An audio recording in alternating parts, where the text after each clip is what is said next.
of the Riots.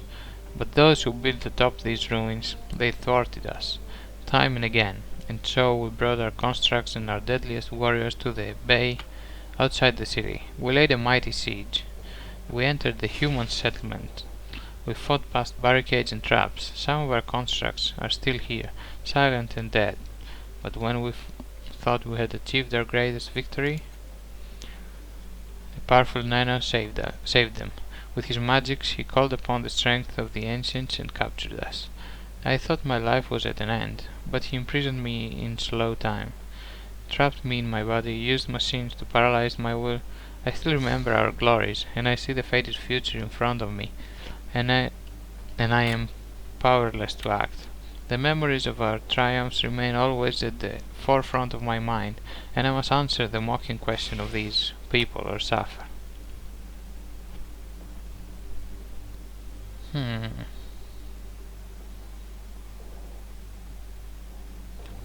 Okay, let's ask this. The genocide raised his hands in defeat. He found old knowledge and made it his own. He created defenses that we could not penetrate. Most telling, most effective, the shield generator. He created 3 barriers around the heart of the city, and the last unmoored the city in time. When our constructs touched it, they flashed to stasis. We could not reach the city, but the city could reach us. You feel the tickling of memory as the genocide speaks of the shields. He continues to talk, obviously. Okay, let the memory come. It's a patchy memory, coming in still images and moments. The relentless beat of the war machines as they approach the city.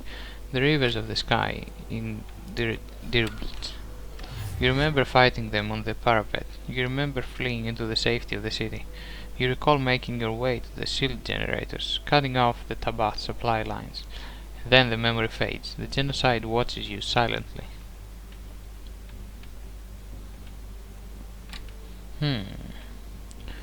So what happened next?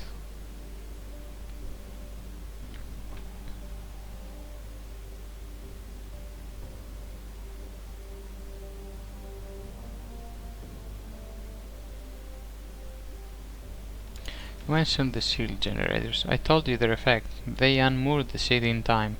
They severed our supply lines. They left us vulnerable and defeated us. The underspine strategy failed us. I began to doubt. He shifts slightly. The generators are unused, abandoned, their purpose forgotten, though the people of the city still wear by our name. And our terrors are fresh in the nightmares despite the passage of centuries. They have forgotten the means of their salvation. This one beside me no longer functions, but one of the others is buried in the ground, not far from here, and has not yet failed. It powers the clock around which those ridiculous fools prance.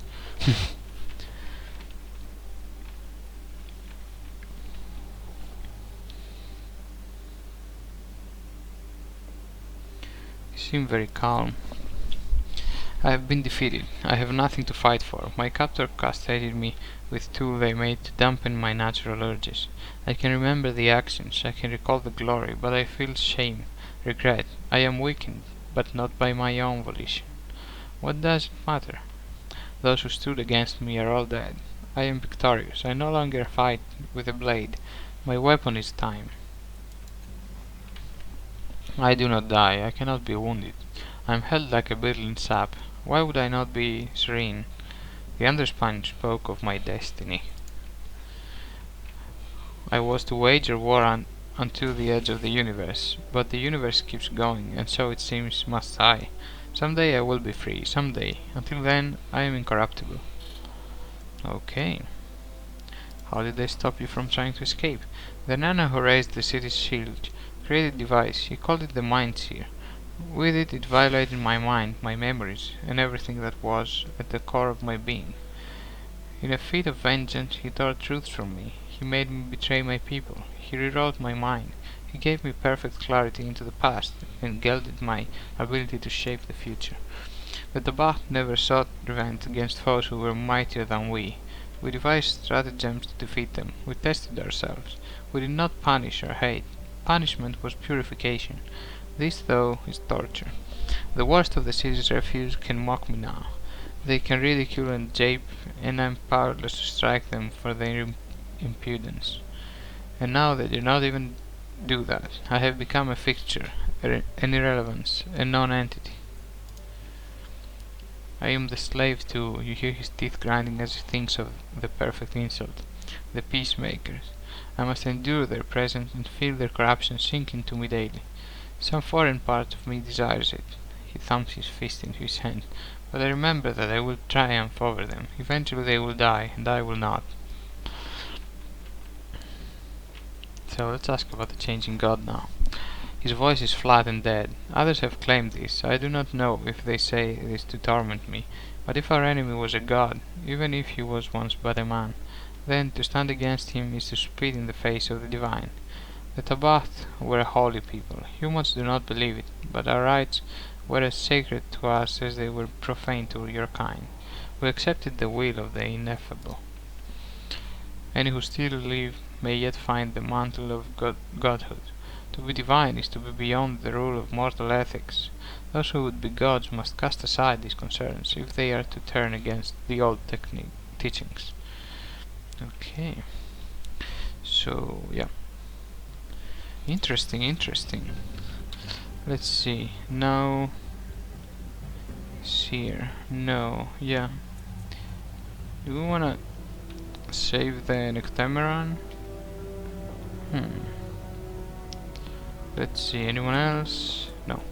Let's go talk to this guy. Okay. Oh, you don't say shit. Let's go to Steristi. Nearly every inch of the merchant's body is covered in tightly wound robes and furs. A hood obscures its head, and a mask conceals its face. It caresses a cracked ancient scroll with dark fingers. It notices you and gently taps its similarly dressed companion on the shoulder, leaving a smudge of fibrous ink. Surprise, embitterment. Falinda recognized the thief at once, the creature says, crossing the swaddled arms. Perhaps he imagined that by speaking with Steristi he would evade Falinda's notice. Unfortunately for him, nothing ever did. Is Falinda the other one? I think it is. Watch Steristi work. The merchant's speed-fingered hands glide over faded parchment with a faint sound of quill scratching. Vibrant letters in an unfamiliar tongue appear in the wake. Let's work some more. The merchant again passes a hand over the page, and you hear the scrape of quill on paper. Dark letters. Yeah, okay. So, why is your partner narrating me? Ignores you. Why don't you talk? Why don't you talk? Okay. Stupid bitch. Nearly every inch of this merchant's body is covered in tightly wound robes and furs. A hood obscures its head and a mask conceals its face. This doesn't stop you from noticing that it's apparently furious with you. Trembling, it bats at its similarly dressed companion. Both of them turn impassive masks back to you. Neither Falinda nor Steristi could believe it, but the thief had come back. Had he come insane, ready to return what is taken? No, his hands were empty, his expression baffled. Falinda across his swaddled arms. Perhaps the thief had simply forgotten to return what he had borrowed, but this made him no less a thief. Are you narrating me? The thief said, trying to distract Falinda from the matter at hand. But the merchant would not be distracted. Besides, the merchant had been asked this question many times. 10 years ago, this thief had borrowed a book. Falinda wondered if the scoundrel was possibly unfamiliar with the definition of the word. It did not mean taking a thing and keeping it after all. Steristi pointedly returned to work, ignoring you both. Falinda sighed, messaging its temples with gloved hands. But in the end, Falinda took a deep breath and asked the thief to simply return the sealed and long overdue book with the 5-colored sigil on its cover. How can you remember? The cunning thief said, hoping to arouse doubt in Falinda's mind, but the hope was a foolish one. Falinda was memory in the same way that the thief was fatty tissue, fluids and chunks of calcium. The merchant crosses its arms. Falinda was out of patience. Was the thief going to return the book or not? Okay. Well, I'll look for it. The thief muttered ashamed, but Falinda was satisfied, temporarily, and with that the merchant returned to its war as well. Why do you narrate everything I say? The thief said, but Falinda knew from long experience that there was no explaining it. The merchant kneels before a bookshelf and jams book after book into the remaining space. This frustrated Falinda. After all, the two merchants were creatures of words, bound in metal and cloth, but whenever Falinda tried to bend these same words into explanations and answers, they crumbled and fell apart. They could not fold themselves around the truth. And so Falinda said no. Okay, why won't you tell me why you're narrating? The thief pleaded. He still did not understand that Falinda wasn't speaking. That was the thief. What? That what the thief was hearing was the passage of time. Oh. Okay, interesting. Look at all those books. Examine. Books and scrolls like lined shelves extending into depths of the stall. So let's quick save. Yeah, I've played this part in the trailer. There's a trailer, you can play this part and it's interesting, but I think I'll fail this. This thin, fidgeting Aeon priest shouts furtive, sidelong glances at the creature at the nearby cage while humming a nonchalant tune. When he sees that you're watching him, he flinches. Over the course of a few frantic breaths, shock becomes embarrassed anger, and he opens his mouth to shout at you. There must be a way, but how? They'll never leave it alone. Yes? What is it? What is, oh god, damned fascinating about me, that you feel the need to stare? What do you know about the creature? What? Belazar says, jumping. Then he takes a breath and struggles to sound offhand. It's an ictemeron, a biomechanical creature, an information gatherer in fact. He seems to calm down as he warms to the topic. They're dangerous though, you can only speak to them at night. During daylight they'll attack without provocation.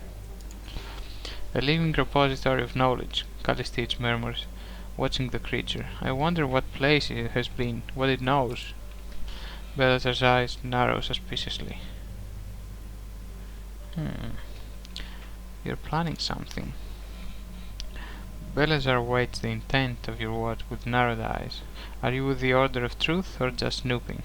Min of Tan Liang asked me to check on you. He said you might need some help. Really? You can see the doubt in his face, but it quickly gives way to relief. I knew Min would send someone to help. I'm working on something dangerous and important. Belazar glances around the plaza as if looking for spies, then beckons you to him. A heavy device, he says, in a hoarse whisper that can probably be heard from meters away. If someone can get close enough to affix it to the creature's cage, it will activate and teleport the ictemeron to the reef of fallen worlds. He snickers and rubs his hands together, and then... It's an insane plan. Yet, how else can I make a name for myself? Greatness demands risk.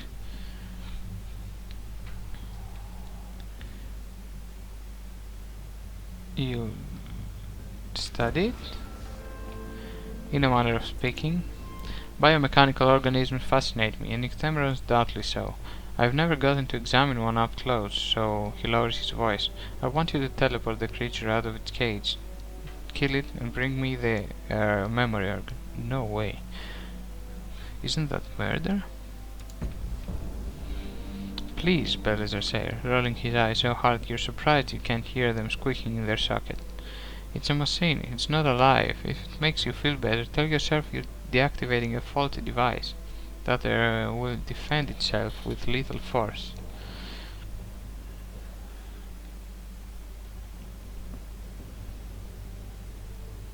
How does it work? I'm not sure, Belazar admits, mouth twisting. My former colleague found it within the rusted casing of a war machine. I say former because when he activated it he disappeared. He found his remains spread across the reef, as if he was held at the ground with great force. Now you might be thinking the Inctemeron will perish in the same manner, and it might, but I wouldn't count on it. The creature can float. Poor Caruth. Most